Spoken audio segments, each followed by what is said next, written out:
Es un buen momento en historia para parar un poco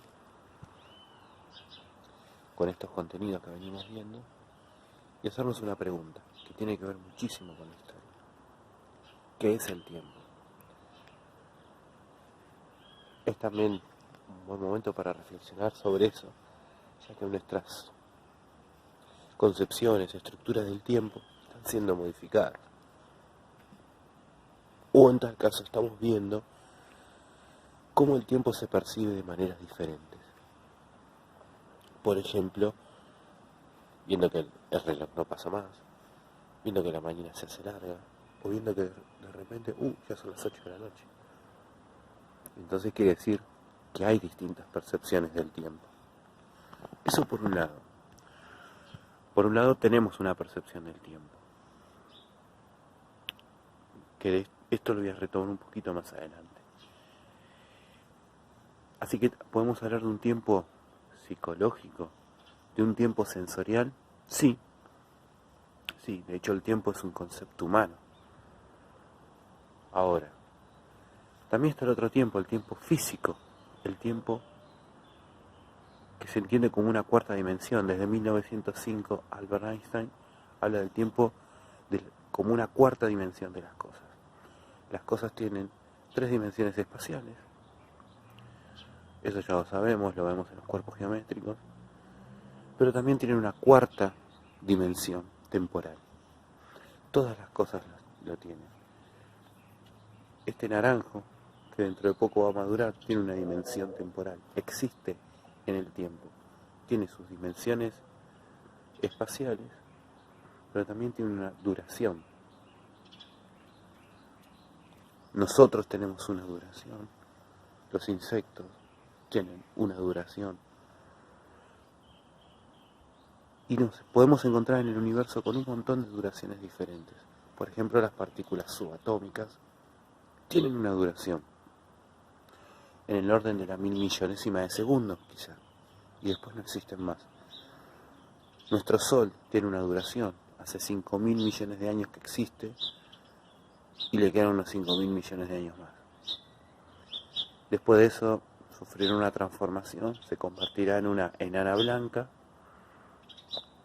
En esa transformación se comerá algunos planetas, entre ellos la Tierra, y después pasará otros 14.000 millones de años siendo una enana blanca. Qué duración, ¿no? Sí. ¿Por qué estamos hablando de estas cosas? Nos hacemos estas preguntas porque son importantes para entender la historia. Uno de los aspectos de la ciencia histórica es el tiempo. Y así como en la física hay 2 dimensiones, la espacial y la temporal, en la historia también tenemos lo temporal y lo espacial. Cada hecho histórico, cada proceso se ubica en un tiempo y en un espacio. Los tiempos históricos son de difícil comprensión porque nosotros solemos manejarnos con lo que nosotros recibimos sensorialmente. Si estamos acostumbrados a 3 dimensiones espaciales y no somos capaces de comprender lo que sería un mundo de 2 dimensiones o de más de 3, nos pasa un poco con el tiempo, en el cual para nosotros es muy recurrente instancias temporales más cortas, un día, horas. Nuestra propia vida es nuestra medida temporal. Cuando eso empieza a exceder, ya se nos dificulta. Por ejemplo, nosotros ahora estamos viviendo la cuarentena, y por ahí, para un niño de 2 años, la cuarentena empezó ayer. Nosotros tenemos ya una conciencia de lo que son 3 semanas de cuarentena. Para un chico de 2 años, un año es la mitad de su vida. Para nosotros, un año es un poco menos que una 10ª parte de nuestra vida. Por eso, para entender muchos procesos históricos, a veces tenemos que empezar a hacer como comparaciones de etapas temporales. ¿Cómo comprender el tiempo que han llevado las conquistas sociales? Han llevado mucho tiempo.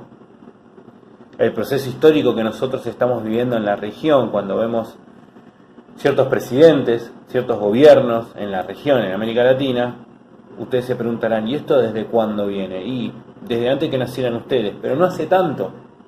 Pero sí, antes de que ustedes nacieran ya se estaban formando estas nuevas corrientes políticas, que obviamente después del 2001 se terminaron de instalar.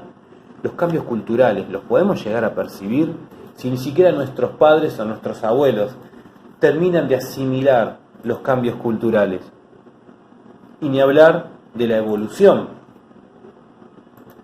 o más aún, de los procesos geológicos. Nos entraría en la cabeza lo que ha llevado, por ejemplo, el levantamiento de una montaña o la erosión de la misma montaña, o cómo estas tierras en un momento estuvieron inundadas por el mar y hoy es una gran llanura. Son tiempos colosales, inmensurables, no nos entra en la cabeza. Mismo la historia argentina, que la historia argentina uno dice, bueno, es una historia bastante nueva, y uno dice, ¿cómo una historia nueva? 200 años de historia, sí, es una historia bastante nueva. A mí a veces me gusta hacer esta cuenta, ¿no? 1810, Revolución de Mayo, 1816, Independencia. Más o menos de esa época hasta el presente han pasado 200 años. ¿Sí? De esos 200 años, un poquito menos de la mitad del tiempo estuvo viva Mirta Legrand. O algún bisabuelo que tengamos por ahí de un poco más de 90 años. Exactamente, casi la mitad de la historia argentina. Aprovecho esto ya para que largarles una propuesta. No es una tarea para entregar ahora, ni por archivo, ni nada. Pero empiecen a agarrar un cuadernito y empiecen a indagar un poquito la historia familiar. Por ahí va a haber cosas que va a costar salir a la luz o no van a salir nunca. Pero hay otras cosas que sí. Aprovechen para empezar a registrar sucesos que se dieron cuando ustedes todavía no tenían muchos recuerdos o antes de que ustedes existieran. A ver, de dónde vienen sus padres, cómo se conocieron, de dónde vienen sus abuelos, por qué tenemos el apellido que tenemos. Empezar a ver fotos viejas, que no le damos bolilla. ¿Sí? Perfecto. Vayan anotando esas cosas.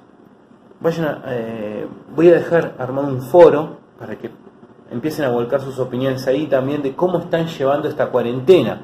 Ya que hablamos de los tiempos, bueno, ya han pasado 3 semanas. ¿Cómo la están llevando? ¿Preocupados? ¿Hastiados? ¿Se entretienen? ¿Hay actividades en sus casas? ¿No ven la hora de volver al colegio? Lo que ustedes quieran. ¿Sí? Perfecto. Bueno, les mando un abrazo grande. Hasta la próxima.